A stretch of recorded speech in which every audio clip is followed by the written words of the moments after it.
Welcome to Sober.Coffee, a weekly coffee chat sharing experience, strength, and hope for anyone on the sober road to recovery. You can download Sober.Coffee weekly on all podcast platforms and check us out on Instagram at Sober.Coffee Podcast and on Twitter at Sober.Coffee Pod. To learn more about us and to help support these sessions, visit online at Sober.Coffee. Here are your hosts, two guys on their own path to recovery, Mike and Glenn. Let's join them at the coffee shop. Hello, Glenn. Hey, Mikey, good morning. Hey. Mike and Glenn, also known as Frickin' Frack, right? That's right. Two guys with faces made for podcasts. Oh, that's awesome. But we brought beauty I brought some beauty into the room today. Hey, Totally. Special day. Glenn, I'd like to introduce you to RuthAnne. RuthAnne, this is Glenn. RuthAnne, great to have you here. Thanks a lot for joining us. Hey, Glenn, how are you? Bonus drop. A bonus drop, yeah. So we go live every, Wednesday morning with our sessions, but then we do bonus drops where we have people on Sundays. Yeah. Okay. What time? 4 a.m., just when you and I wake up. It's about, isn't it 4 a.m. now? I mean, why do we do these so early? I don't know. I think that's when Brian's available. I think I said, RuthAnne, can you join us for coffee? And she said, sure, what time? And the next thing I know, I heard, yikes, that's early. You're awesome. Killing me. Yeah, I know. That's what you're killing me, Smalls. You're killing me. RuthAnne, great to have you here. Yeah, great to have you. So, Thank you. I met RuthAnne virtually, and after the pandemic altered the way that we do meetings and communicate, we found ourselves in the same Zoom rooms on a nightly basis, and I've just come to know you and appreciate and respect your experience, your story of experience, strength, and hope. And so we'd love to hear your story today. I thought maybe you could share it with Glenn. And I'm sure I've got pen and paper, so I could take a couple notes. And so tell us a little bit about RuthAnne. Sure. Mike always with his notes. Yeah, right. So a funny thing happened to me on the way to my first AA meeting. Not so funny. I had been drinking, and I'm not sure, Glenn, I don't know if my drinking became, if I feel that I've always had the tendencies. It's kind of like a cancer cell. I think you always have the tendency in your body, and then it becomes developed. And about 12 years ago, I started drinking because it was my coping technique while I was dealing with a lot of things. So if I call it episodic, it was it started. My parents had died. My last parent had died. I was going through a divorce. I'd started a new job, high pressure job. My oldest son had gotten married. My younger son had headed off to school. So all of my family unit, everything just fell apart. And so I threw myself into my work and then started drinking. And it became a habit, something I wanted to do. It became a habit, and then it became I had to drink in order to live. And then I decided that I needed it in order to live. I needed to not drink. And then it became a habit not to drink. And now it's now what I want to drink. So, after I was drinking, or when I started, I looked around. I'm like, okay, well, I knew I needed help, and what do I need to do to, calling all these IOP places and hospitals, and I would say, so ring, what's your program, and what's your clientele like, and what's your success rate? I know, I'm all fancy, sure, and they all fed to AA. I thought, well, I'm going to skip the middleman. I'm going to go right into, see what this AA room is like. Great? Yeah. And so my first meeting, everybody comes in and they cry, their first one, and, tell their story, listen to everyone's story. And I got myself on my feet, and it was going. I floundered a few times, but once I hit my 6-month mark, I started having it, and then kept with it, and then got stronger and stronger. And in that time, I had a gentleman that lived in my neighborhood that we started talking. We got married. I was living with him. Everything was really good until 2 years. I was 2 years into my sobriety, and we got married. Like I said, we had gotten married, and in February, and 4 months later, he had suddenly taken sick and he died. And 4 months after that, I lost my job. And 4 months after that, I had a new job, but COVID hit. And then 4 months after that, I had to move out of the house that belonged to his children. And it was just And were you drinking during that time, or this No, you tackled all this sober? I was 2 years into my sobriety, Wow. and so I held on to it tight. And that's when I started going to the Zoom meetings. I was just, listening in, and I'd come in some days, and I was, in tears and just could listen, and other days I was able to share. And I always thought, I don't need group therapy. I don't want this group therapy thing. Right. But boy, I was listening to all of you, and it really held me up. I know I couldn't have done it if I hadn't been, part of a conversation. And I hear people talking about being, COVID being a lonely time. Not me. I was totally engaged. I was able to get on a meeting 3 times a day if I wanted. Sure. But yeah, so that's So kind all these things were falling, and those are all tragic things. They say to lose somebody, they say losing a job, they say moving, and you just piled all these on. And tell me, share with me some of the pillars of strength that you held on to that really helped guide you through those. Because, honestly, I put myself in your shoes, and I'm thinking to myself right now, could I have made it? What would I have done?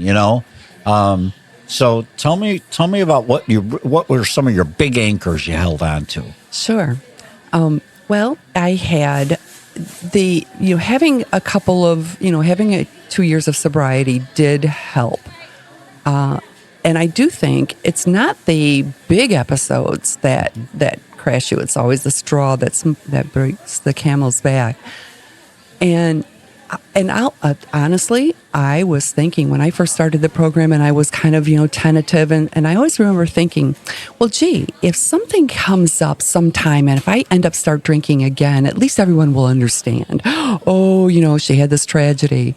Never realizing you had a safety net. You were building a safety net out there, right? Never realizing that, I don't have just one. I've got to put mine all together. Yeah. So 10, 12 years ago, when I went through that, that's what brought me to the door. And then and what I kept thinking is, I'm going to do it right this time. I'm doing it right. So that kept me unstable. I also remember hearing, and we do a lot of schmaltzy kinds of sayings in there. Keep coming back, and sure. It works if you work it. And I just there was something that I saw that said, we all go through the storm, but serenity is being the peace, having the peace in the storm. And that's really what I wanted. I definitely wanted to make sure that I was, in my peaceful moments. So you had a real desire for serenity. I did. So for some of us, me included, it was first about stopping the pain. And it had little to do with growth or serenity. It was stop the pain, right? Absolutely. That was my motivator. Yeah, absolutely. But you're suggesting that it was for you. It was give me more of the good stuff. Give me more of the good stuff. Absolutely. When in listening to other people, when I first came in, as well as even today, I listened to somebody else's problems, and all I can do is say, I would not want to trade places with them. I mean, I was what they call a low bottom drunk. I mean, I didn't have to go to jail. I never lost a license. I was able to keep my employment. I changed it between then, but I didn't have all the other tragedies that, genuinely my health was good. I wasn't in legal trouble. I didn't have any of the other challenges. I mean, I was fortunate through my last challenge to come, to stay sober. I was fortunate to have a good family unit. While I had destroyed some other family relationships with my children, by my having taken these steps, that ultimately, eventually was able to repair that. And now I'm so overjoyed that my kids now say, that the littles adore me. That's what we call the grandkids. The littles adore you. Yeah. And I wouldn't have that if I didn't hang on to what this is. So you look good on the outside. You have good Facebook presence, but somewhere there was a pain point in the middle. Oh my goodness. Inside that drove you into the doors of AA. So did you have a journey that had you come through the doors and then kind of go out for a little bit of period of time before this run? And tell me a little bit about that. That's where I want to jump in, Mike, and ask I'm getting a reputation for asking the tough questions here, but was there a catalyst or was there an episode that really drove you to hunt the IOPs or AA solutions? Oh my goodness. Yes. As I was saying, I had to drink to live. Mm-hmm. I really did. And I've studied it. I've analyzed it. Like, why would I have gotten so? And I think, like any addiction, it becomes, part of your cells. You need it. Your body becomes dependent upon that. And alcohol being poison that it is, it kept fueling, and, my body needed it. And when I couldn't, I'd get up in the morning, and then my kids would say something to me like, well, gee, Mom, what's your trigger? I'm like, getting up in the morning? Yeah, like, all right, breathing. Yeah, right. Yeah. No, totally. So I'm trying to piece together, how long is your sobriety today? It's 4/16/17, so 4 years. Okay, great. Mm-hmm. And then what step are you on? Have you worked all the steps? I've worked all the steps, and That's I'm awesome. always on the game. And speaking of the steps, the program to me, and I've said this from day one, is it's a program to living. I was so amazed coming into my first meeting that I would see all these people and I didn't know a single one of them. And then I would go to a different meeting and there were all these people. And I'm talking maybe 20, 25 people. Mm-hmm. Some of them were a dozen. But every time there was different people, a different collection. So I was just amazed at how many people there are. And I do know that it's very small. Those that come to meetings, it's, first of all, not everyone who drinks becomes an alcoholic. Mm-hmm. And not everyone who becomes an alcoholic comes to AA. And not everyone who comes to AA stays in AA. So I know that there's a funnel. Yeah. Mm-hmm. We're a very select group where it's pretty exclusive. Mm-hmm. So, here I was wanting to be all fancy and what's your success rate and what's your clientele like? And here I know that we're one of, a very select group of people that were fortunate enough. And some days I felt like I was crawling my way out. I made it to, 1 month. And that's the downfall, is you think, oh, I've got it. And then you think, well, I can just have one because, I can just enjoy this a little bit. I can still hang on to, this. And, and I've heard it said, and it happened to me, sure enough, that, getting, you start taking it and that where you pick up drinking, where you left off is right where you pick up. Mm-hmm. So it quickly gets worse. Totally. Right. So just to step in, I love hearing your story, RuthAnne. I love I'm in a lot of the Zoom rooms with you, and I really value that. But just like a lot of folks' story, it's very drinking starts out fun. It starts out episodic, right? You drink once in a while, and then I love how you put it. It becomes a habit. And then the habit turns into, hey, I needed to live. I needed to survive. And you even broke it down to the cellular level. And part of your story that really, really stood out, and we talk about it, it's, life's challenges, even though we're sober, life's challenges still happen. And the way you line them up, it was like one wave right after the other, in 4-month segments, but we're able to stay sober through those waves, because of this program. I also love what you pointed out, hey, it's not the big issues, as you summarize them, it's not the big issues, right? And the way I look at that, it's not the big issues, or it's not the holidays. I probably have not, drank on a holiday in 20 years. It's the Tuesday afternoon that's cloudy and I'm bored or something's not grinding me right, and that's when, I guess with the holidays or the big issues, I get all psyched up, right? but it's the rookie events. Yeah, totally. like New Year's Eve, right? That's right. But so, really, and, then I also underline, we're probably going to title your segment this, a program of living. A program of living. Right. I really like that. I can really relate to that. Then, it's also outside versus inside.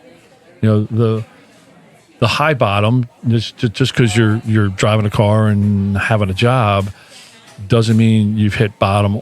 Doesn't mean you haven't hit bottom on the inside. Right. It's the outside inside conversation that we love to have. Yeah, and I could totally relate to it. I had the car and I had the house. Barely had the house. I found out later because I'm not the CFO of my corporation. My wife is, but she told me that we were teetering on bankruptcy. I had no idea, but for me, the most important thing was... Nor would you have cared. No, nor would I have cared. Right. Okay, move me closer to the bar. Do whatever you got to do. I'm above the bar. Yeah, I'm all good. But I would stumble out of bed, stumble across the hall, and do nothing fancy or sexy. I would just grab a brown paper bag and guzzle out of a bottle. And you're right. That was my living. That was my living. And the fact that you not only personally embraced a better way of living, but then you invested your time to walk into Zoom rooms to introduce me to a better way of living is mind-boggling. I mean, you had it, you got a better way of living.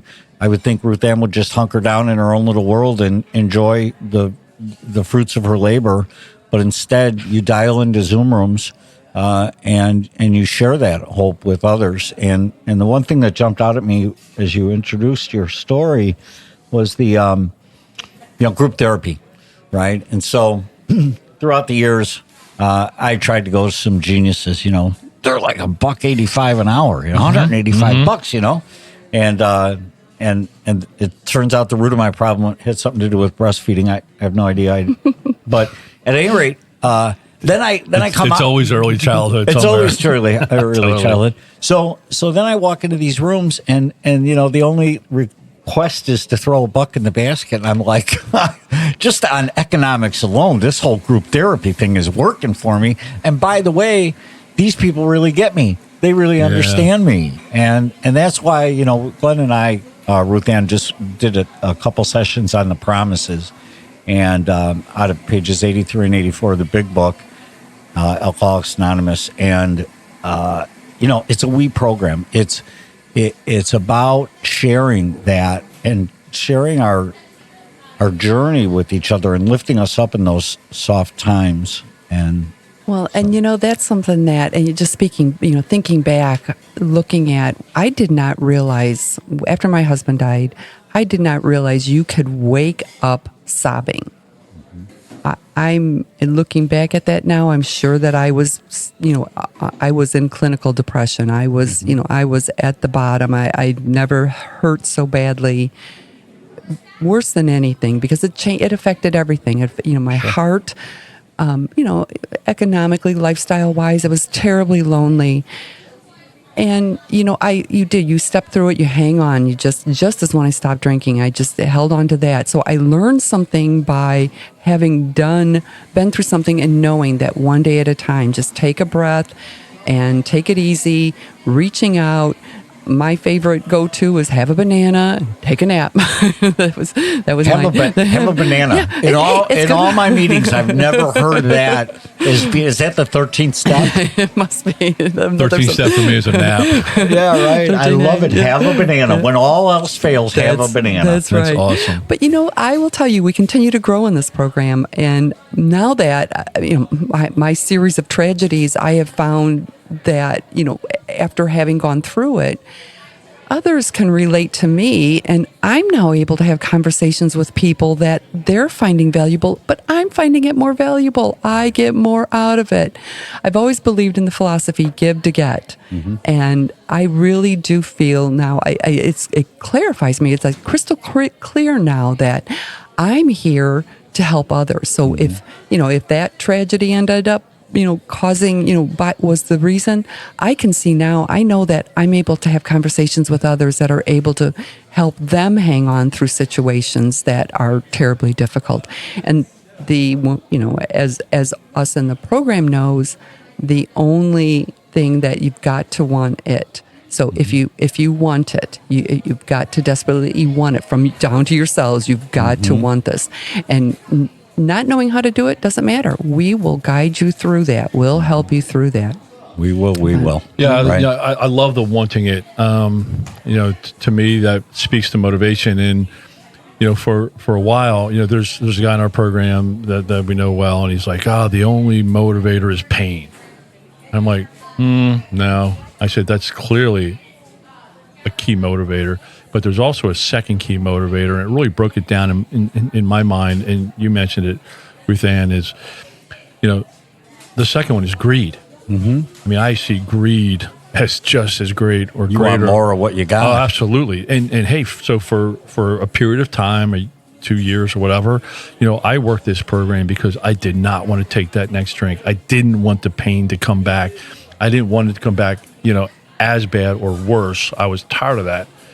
But then somewhere there was a switch, and I stopped doing this. I stopped working the program, and I wanted more change, not because I didn't want the pain, but because I wanted more of what I was getting of living a different life. Mm-hmm.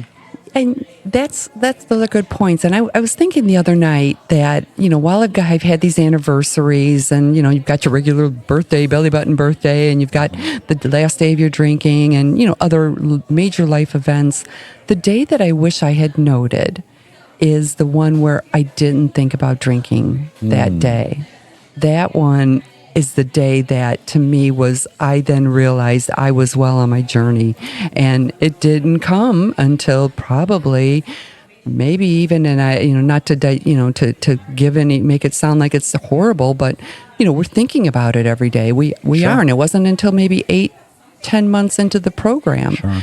But that day was one that, wow, I'm now living the life that I wanted. And Glenn, when you talk about, joy, I couldn't imagine coming into a program that to me was pain and punishment and, and doom and gloom. And I think we all have our own personal dynamics, and mine is cheerful, and others need the, have the pain motivator. And while certainly I was avoiding pain, not wanting to cope with life's situations that brought me into the program and brought me to drinking, I also didn't want to deal with the pain of, of getting, drinking again and having to go through the withdrawal, because it was totally an addiction. And I've heard too, when you stop drinking, it is the most fatal, the most dangerous kind of withdrawal. It's painful coming off of heroin or, other major drugs, but you won't die from it. You will die from an abrupt stopping. And, not that the everyday drinker, which was really definitely no everyday drinker, but when you are hardcore and drinking a lot every day. And I don't know what the threshold is. I don't know if it's length of time. I don't know if it's, how much. Nor do we want to find out. No, thank you. No experiments. Right. We're done with that experimentation. I think, boy, I really appreciate what you just said. That anniversary of the day where it no longer becomes an obsession. But then you quickly followed it up with what I've experienced, and that is that I've got the habit, right? So there's that part of it, the obsession compulsion. I needed to breathe, and that is a magnificent day. That day that flipped over, and that wasn't the drive in my life. But it doesn't mean that I don't walk down that fatal hallway of my home where for 20 years there was a figurative bar at the end of that hall. I walked down the hall. Oh, time to go get a drink. I did it for 20 years. So there's habit. You're driving down the street. I'm watching a ball game. I'm mowing the lawn. My goodness, everything was associated with having a cocktail. I made that sound sexy, didn't I? Having a drink. Chugging a slug. Well, and that's, society today makes drinking sexy. It's fun. It's elegant. I had beautiful, and I've gone to all the fancy wine bars, and I've been to wine country. We did the tours, and I had fancy wine paired with foods that were prepared by an ooh la la chef. And, I've had that, and I've had crates of it shipped back to to my home, and it's all over the floor. It's I don't even want to talk about how sloppy drunk, we got, but a lot of it ended up on the kitchen floor if I was able to pour it, and other times it was, coming up the other way. But by the way, I pair my Big Mac with a Fanta now these days. Ruth Ann, it's funny. I can't, I think back, and I can't recall the number of times I wanted to start a really high-end wine collection. And the bottle would never stay in my house for more than a week. That's right.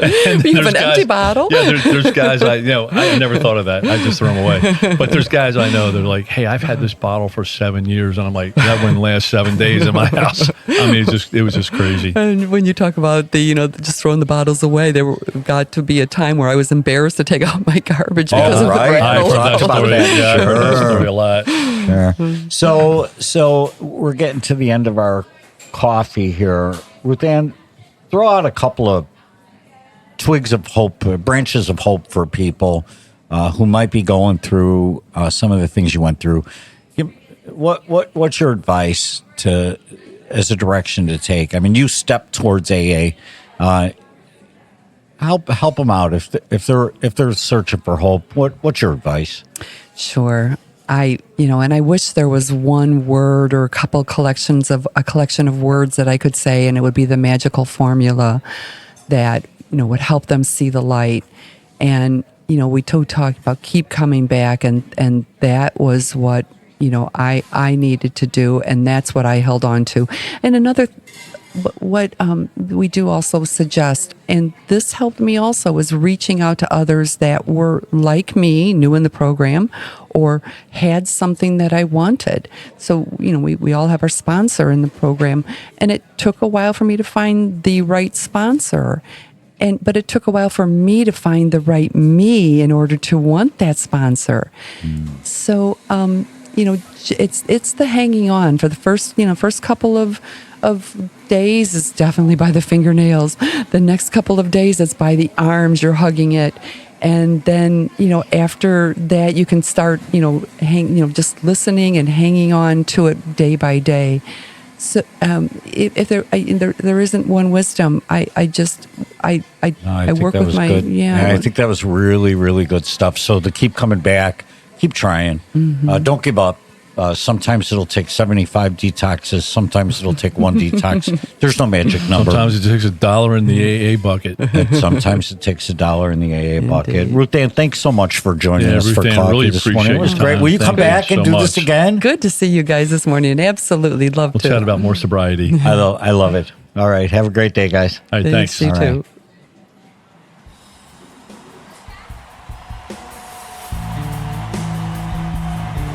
Thanks for joining us for today's coffee chat. To contact the show, email us at podcast@Sober.Coffee. If you need immediate help, the AA hotline is 800-839-1686. The National Suicide Prevention Hotline is 800-273-8255. Remember, Mike and Glenn are sharing their own journey on the path to recovery. Any suggestions, medical or otherwise, are their own experiences and should not be viewed as professional advice. See you next week, and remember, there is a solution.